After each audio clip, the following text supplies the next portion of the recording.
Hello friends welcome हमारे आरेकटी ब्लगे। तो कल चले गेছিলাম আমাদের এখানে ডোমজুড়ে সবথেকে বড় কালী পুজো বারুইপাড়ার কালী পুজো। তো আমি কোনো বছর দেখতে যাইনি, প্রতি বছরই হাজবেন্ডকে বলি, কিন্তু প্রচণ্ড ভিড়ের জন্য নিয়ে যেতে চায় না। ওর একদম খুব ভিড়, এইসব পছন্দ নয়।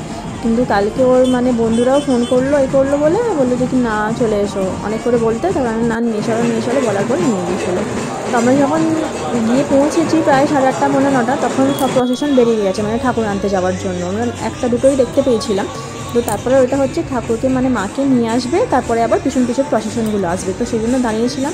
আর মায়ের ফটো আপনাদের দেখাতে পারবো না, কারণ মায়ের কোনো ফটো ভিডিও তোলা একদম বারণ, তোলা যাবে না। তো আপনাদের সামনে প্রসেশনগুলোই শেয়ার করছি। তো খুব ভালো লাগলো, কিন্তু প্রচণ্ড ভিড় হয়। বাচ্চারা মানে দাঁড়িয়ে বাচ্চাদের নিয়ে খুবই অসুবিধে। বিভিন্ন রকমের ব্যান্ড, মানে মহিলা ব্যান্ড, এইসব অনেক রকমের জিনিস হয়। এটা মাকে নিয়ে আসার পরে এগুলো সব যাচ্ছিলো। এখানে বাচ্চারা বিভিন্ন ধরনের সব সং সেজেছিল, কেউ ভারত মাতা, কেউ নেতাজি, অনেক রকমের সেজেছিল।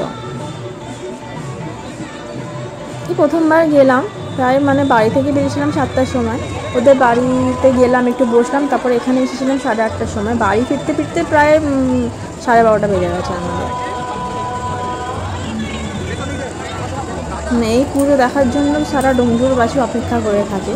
আর আমার মনে হয় কত বছর হবে, 20 বছরের কাছাকাছি হয়ে যাবে মনে হয় আমি দেশে এসেছি, কিন্তু আমি এই ফার্স্ট টাইম দেখছি।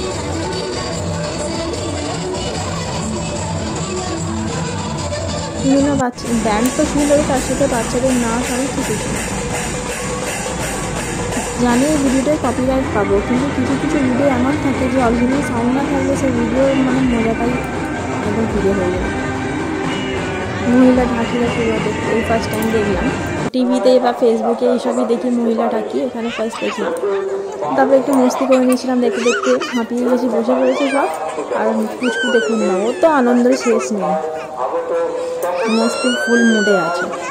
আর এদিকে আমার মেয়ে তো একদম হাঁপিয়ে গেছে, ওর একটু দিয়ে দাঁড়াতে পারছে না, শেষ পর্যন্ত বাবাকে খুলে নিতে হয়েছে। ওখানে দেখুন বড় মেয়ে বাবার কোলে উঠে পড়েছে। সবার বেস্ট তো আমার এটা লেগেছিল। এটা সম্ভবত উড়িষ্যা কি মহারাষ্ট্রের হবে, ঠিক বুঝতে পারছিলাম না, কারণ ছত্রপতি শিবাজির এরিয়া ছিল, সেদিকে বুঝলাম হয়তো মহারাষ্ট্র ব্যান্ড হবে এটা।